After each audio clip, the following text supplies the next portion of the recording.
Admiral Park watched silently from the Earth delegation's side as the Vexari representatives entered the large conference room.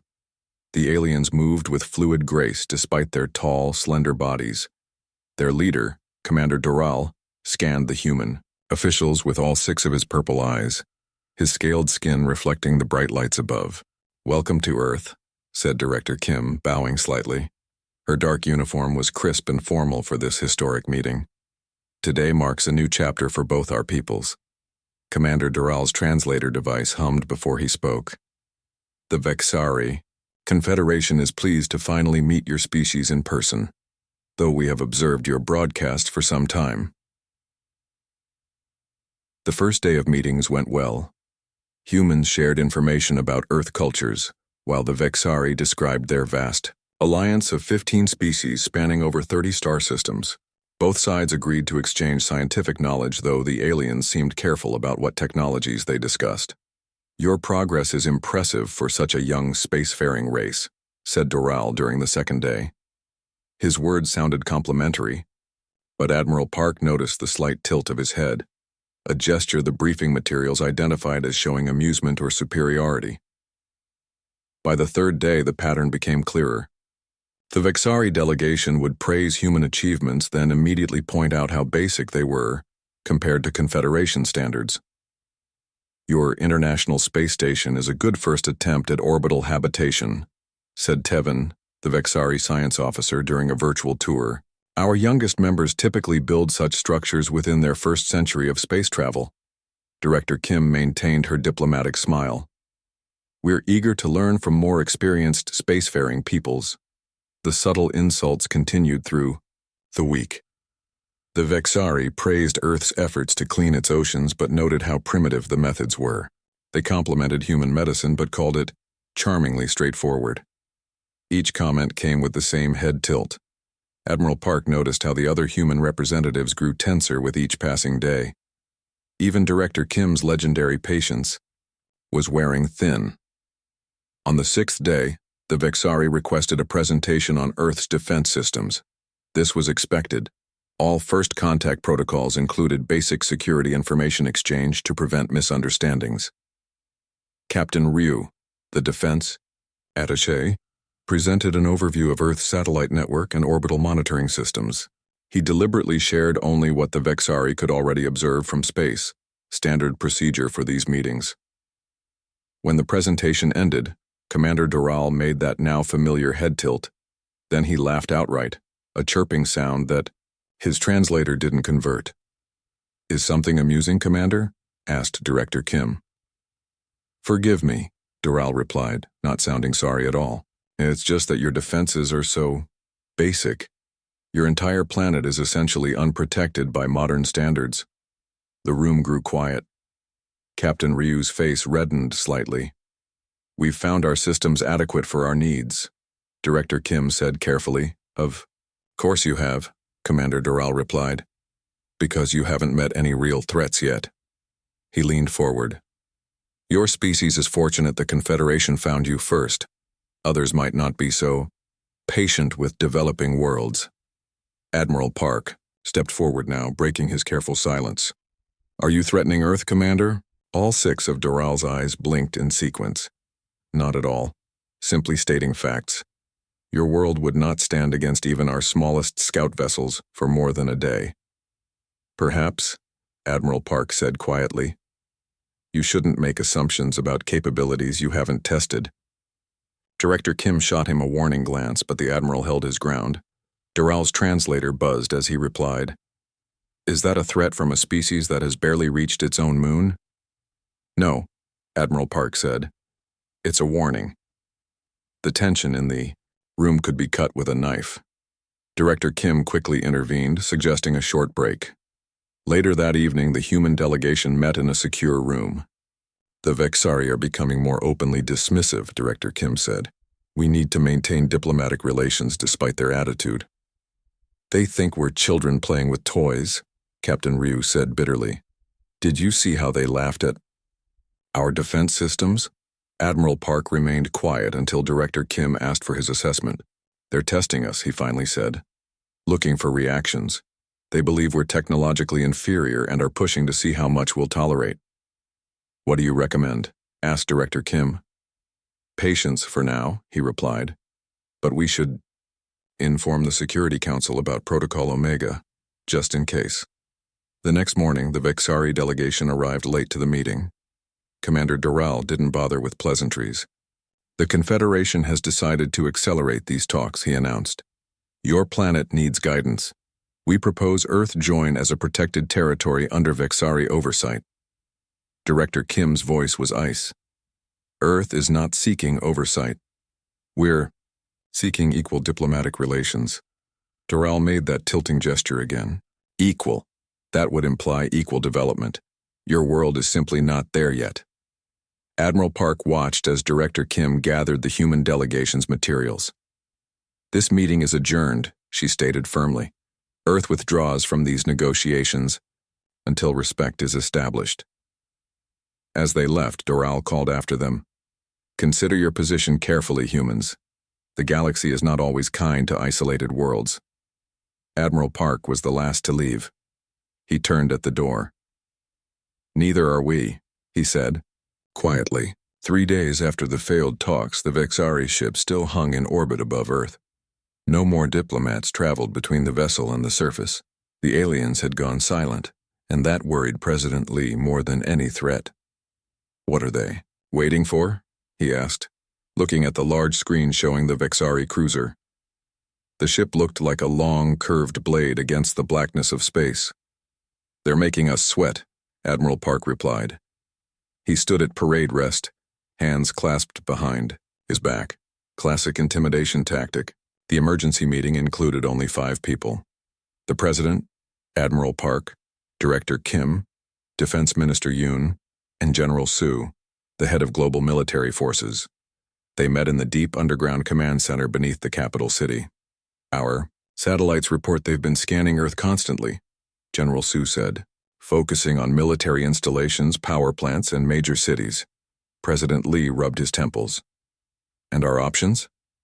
Limited, through conventional means, Admiral Park admitted. Their ship technology is beyond our visible capabilities. Director. Kim caught his careful wording. Visible capabilities?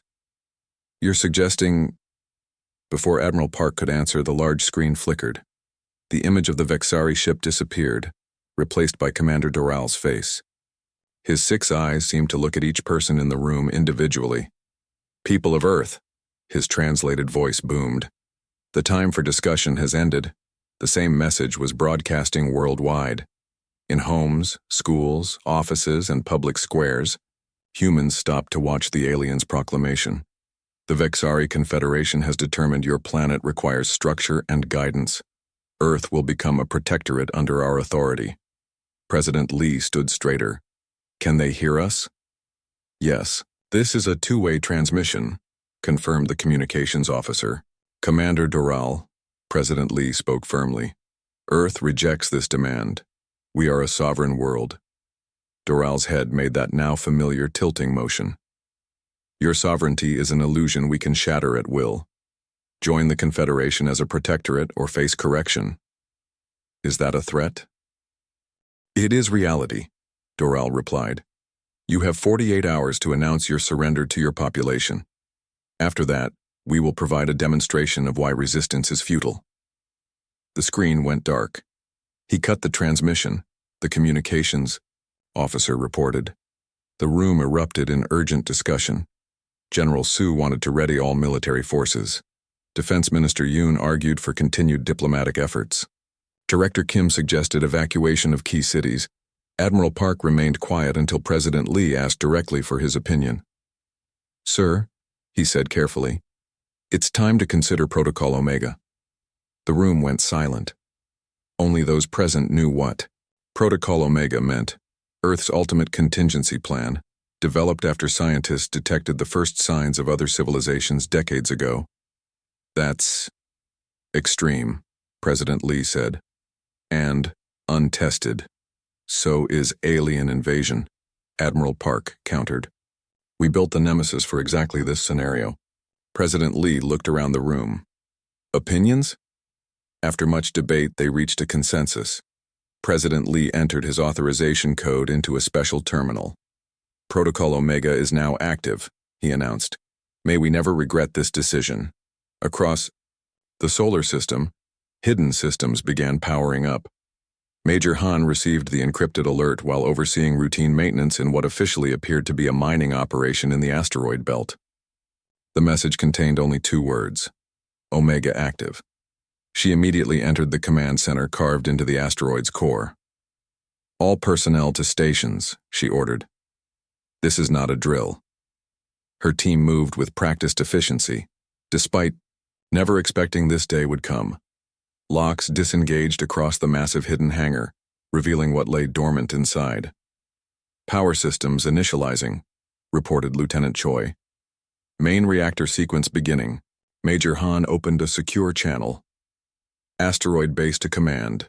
Nemesis activation sequence initiated. Estimated ready time, 36 hours. On Earth, government channels broadcast calming messages, urging citizens to continue normal activities, while leaders engaged in ongoing diplomatic efforts. Behind the scenes, military forces worldwide moved to high alert. In homes across the planet, families packed emergency supplies. Some fled cities, heading for rural areas. Others gathered in places of worship or community centers, finding comfort in togetherness as they faced the unknown. News programs debated what the aliens might want. Military experts analyzed what little was known about Vexari technology. Children asked questions parents couldn't answer. Admiral Park watched the Vexari ship through a powerful telescope from the command center. It hadn't moved or changed position. They're so confident, he murmured. They have no idea what's coming. Director Kim joined him. Will the Nemesis be ready in time? It has to be, he replied. Major Han is the best officer I know. If anyone can bring that ship online before the deadline, it's her team. And if they deliver their demonstration before we're ready? She asked. Admiral Park's expression darkened. Then we'll make them pay for every life they take. As night fell across the capital, lights remained on in homes throughout the city. Few could sleep with the alien ship visible as a bright point in the night sky, and the countdown to the Vexari deadline ticking away. In the asteroid belt, engineers worked tirelessly to awaken humanity's secret weapon, a vessel built not by a nation but by all of humanity, hidden from their own people and from watching eyes among the stars. The countdown continued. The deadline passed without Earth's surrender. For 6 tense hours afterward, nothing happened. Some dared to hope the Vexari threat had been a bluff. Then 3 smaller ships detached from the main Vexari vessel. They accelerated rapidly, heading not toward Earth but toward the moon. In the underground command center, alarms blared. General Su studied the tactical display with growing concern. They're targeting Tranquility Base, she announced. The research station. President Lee's face paled. How many personnel? 26 scientists and support staff, Director Kim replied quickly. Minimal military presence. On the main screen, they watched the Vexari ships approach the lunar surface.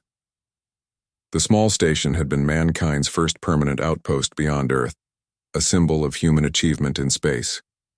Can we warn them? President Lee asked.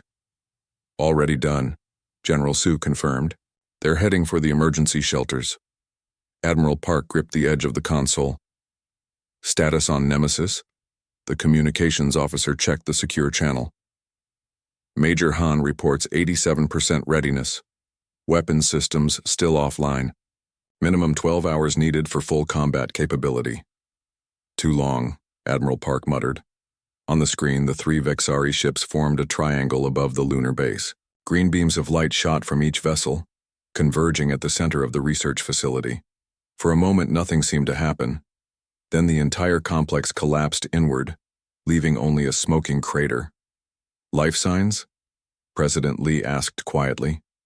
General, Su checked the readings. 16 survivors in the deep shelters, the rest? Her voice trailed off. Before anyone could speak, Commander Doral's face appeared on the main screen again. His expression showed no remorse. People of Earth. You, have witnessed a small demonstration of Confederation capability. This was merciful. We targeted an isolated facility with minimal casualties. Next time we will not be so generous. President Lee stood taller. This attack on peaceful researchers will not go unanswered. There is only one answer we will accept, Doral replied. Submit to Confederation authority within 12 hours, or we will target a small coastal city next. The choice is yours. The transmission ended abruptly. The command center erupted in urgent conversations. Defense Minister Yoon argued for immediate evacuation of coastal populations. General Su wanted to launch everything in Earth's arsenal, despite knowing it would be ineffective against Vexari shields. Enough, President Lee said firmly. The room quieted. Admiral Park, your assessment? The Admiral's face was grim. We can't stop their next attack with conventional weapons. Nemesis is our only hope, but she won't be ready in time. Then we need to buy time, Director Kim suggested. Open communication channels again, pretend to negotiate terms. President Lee considered this. They might see through that. We only need a few more hours, Admiral Park insisted. The President nodded slowly.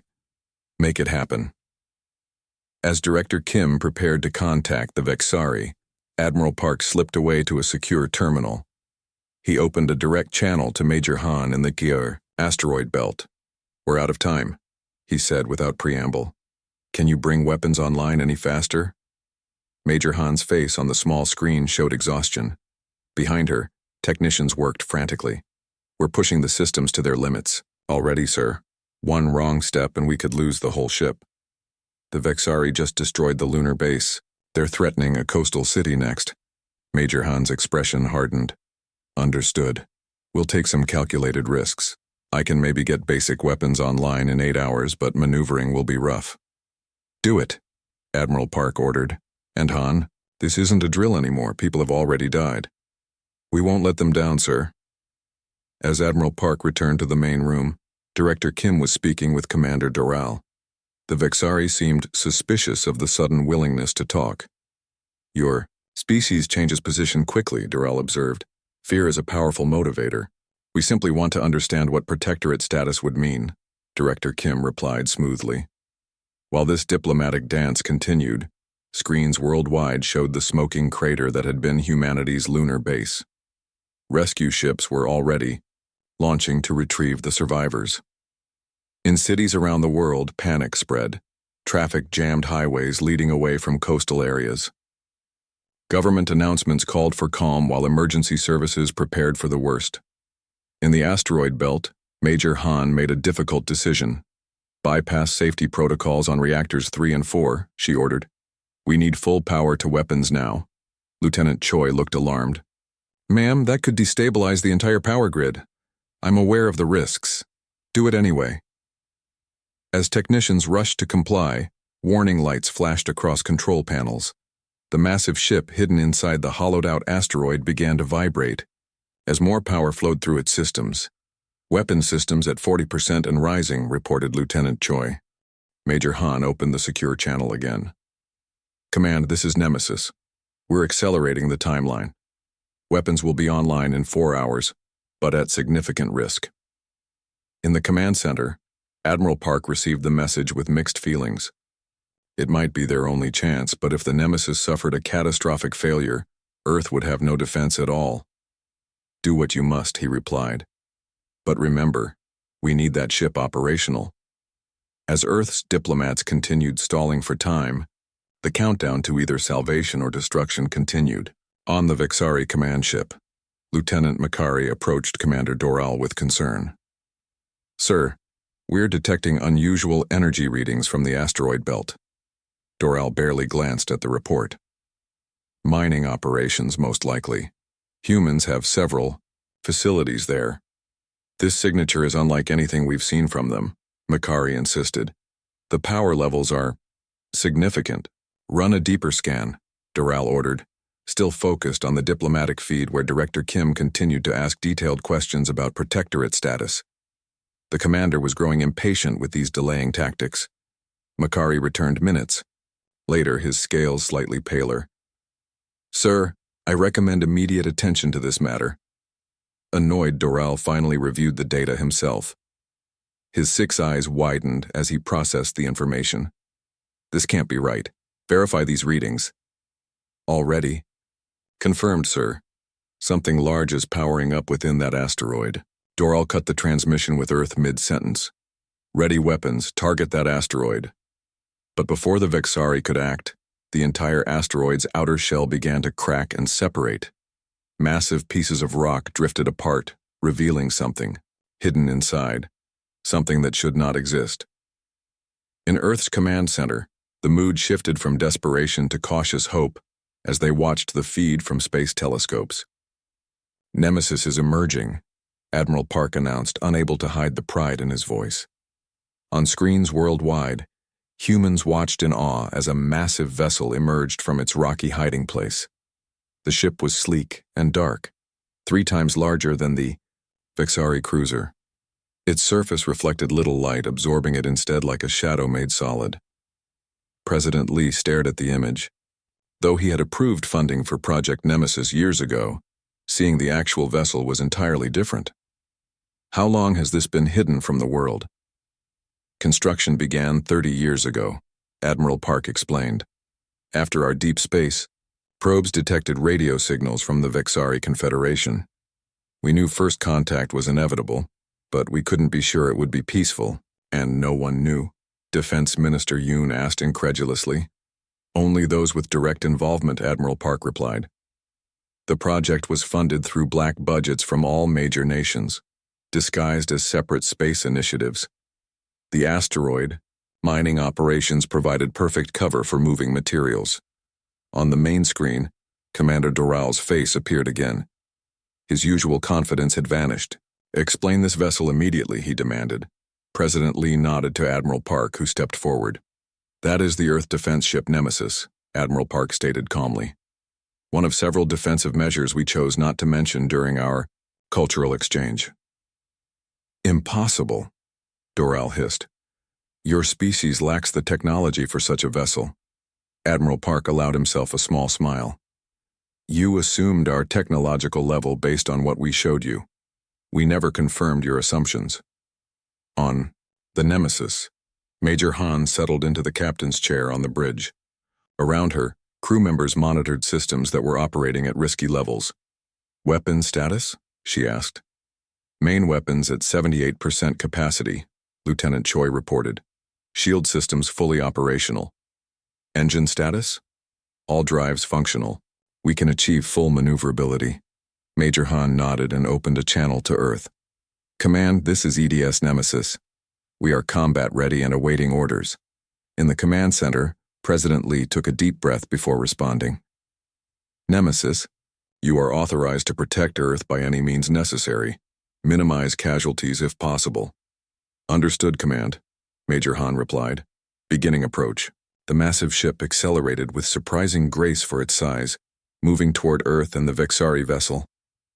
As it approached, smaller ships emerged from hiding places around the solar system, defense platforms from Mars' orbit, automated vessels from Jupiter's moons, and stealth satellites that had been disguised as space debris. On the Vexari ship, panic was spreading. Scanning the Earth vessel, Makari reported, voice shaking. Their weapon systems are like nothing in our database. Power signatures suggest capabilities exceeding our own. Commander Doral stared at the tactical display in disbelief. How could they hide this? We monitored their development for decades. Sir, Makari said quietly. I believe they were monitoring us longer. Doral opened a channel to Earth again. This deception will not save you. The full might of the Confederation will respond to this threat. President Lee stepped forward this time. There is no deception, Commander. We simply kept our full capabilities private, as I suspect you did with yours. The Confederation has thousands of vessels like mine, Doral threatened. Admiral Park joined the President. And how many do you think we have hidden throughout our solar system? Would you like to find out? The bluff was enormous. Nemesis was, indeed, humanity's greatest achievement, though other smaller defensive measures existed. But Doral couldn't know that for certain. As the massive Earth vessel approached, its weapon systems locked onto the Vexari ship. The moment of truth had arrived. The EDS Nemesis hung in space like a dark promise, its massive form dwarfing the Vexari command ship. For several tense minutes, neither vessel moved as they faced each other above Earth. Inside the Nemesis, Major Han studied the tactical display. "Target their weapon systems only," she ordered. "Disable, don't destroy." Lieutenant Choi looked up from her console. "Ma'am, they're charging weapons." "Let them fire first," Major Han said calmly. "Record everything." On the Vexari vessel, Commander Doral was losing control of his crew. Some argued for immediate retreat, others for an all-out attack. Fear had replaced their former confidence. "We cannot show weakness," Doral insisted. "Fire warning shots across their bow." Green energy beams shot from the Vexari ship, deliberately missing the Nemesis but demonstrating their power. The energy dissipated harmlessly against the vacuum of space. Major Han nodded to Lieutenant Choi. "Now." The Nemesis responded with surgical precision. Thin blue beams struck the Vexari ship at exact points where their weapon systems connected to the main power core. The beams didn't explode or destroy, they simply cut through shields as if they weren't there. On the Vexari ship, consoles went dark as weapon systems failed. Emergency lights activated as secondary systems took over. "Impossible," Doral whispered, watching his advanced shields fail against human weapons. "How did they—" Before he could finish, more surprises emerged across the solar system. Defense platforms around Mars activated, targeting the smaller Vexari vessels. Automated systems near Jupiter's moons moved into position. Earth's hidden defenses revealed themselves one by one. In the command center on Earth, President Lee watched with a mixture of awe and concern. "We really built all this in secret?" Admiral Park nodded. "After the first deep space probes detected signals from aggressive species, the world's nations made a hidden agreement. While appearing divided publicly, we worked together on Project Guardian. Nemesis is just its most visible component." On the main screen, Commander Doral's face appeared. Again, his usual arrogance was gone. "Your weapons have temporarily disabled our systems," he admitted, "but the Confederation will send reinforcements when we fail to report." "Perhaps," President Lee replied, "but they'll find their welcoming committee already in place. We've had decades to prepare, Commander." Major Han's voice came through the command channel. "Vexari vessel is disabled but intact. Crew appears unharmed, awaiting instructions." President Lee looked to his advisors before responding. "Secure their vessel and prepare to board. We need to understand their technology better." Small shuttles launched from the Nemesis approaching the disabled Vexari ship. Specially trained teams in spacesuits entered through airlocks. The Vexari crew, finding themselves significantly outmatched, surrendered without further conflict. "Commander." Doral was brought to a secure conference room aboard the Nemesis. Major Han entered, removing her helmet. "Welcome aboard the Earth defense ship Nemesis," she said formally. "I am Major Han, acting captain." Doral's translator converted his bitter words. "You deceived us." "No," Major Han corrected. "We protected ourselves. There's a difference." "How did your weapons penetrate our shields? It should be impossible with your level of technology." Major Han smiled slightly. "We've been studying radio transmissions from the Confederation for over 50 years, Commander. Long before you knew we existed. We learned much about your technology before you ever arrived." Doral's scales paled. 50 years? But first contact? Was only first official contact, Major Han clarified. "We detected your communications decades ago. We've been preparing ever since." 2 weeks later, a new Vexari delegation arrived at Earth. This one led by High Chancellor Tovan, the Confederation's senior diplomat. The meeting took place aboard the Nemesis, a deliberate choice to remind the visitors of Earth's capabilities. Ambassador Kang represented Earth now. With Admiral Park and Major Han at his side, the mood was respectful but tense.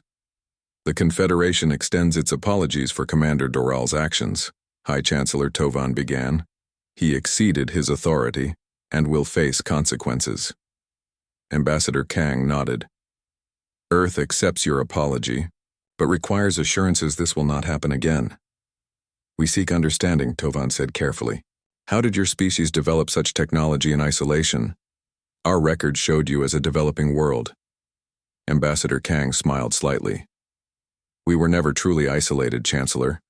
We listened to the stars long before we announced ourselves. And built weapons, Tovan added. We built defenses, Admiral Park corrected. There's a difference. The negotiations continued for days, resulting in a new treaty recognizing Earth as a sovereign power equal to any in the Confederation. The Vexari crew was returned, along with their repaired vessel. As the Vexari ships departed, Major Han stood at the observation deck with Admiral Park. Do you think they'll honor the treaty? She asked. Admiral Park watched the ships grow smaller in the distance. They will. They now understand something vital about humanity. What's that, sir? That kindness is not the same as weakness. That patience is not ignorance. He turned to face her. And that underestimating humans is a very dangerous mistake. Major Han smiled as she looked back toward Earth, beautiful and blue against the blackness of space. For the first time in decades, its secret guardians could finally step into the light.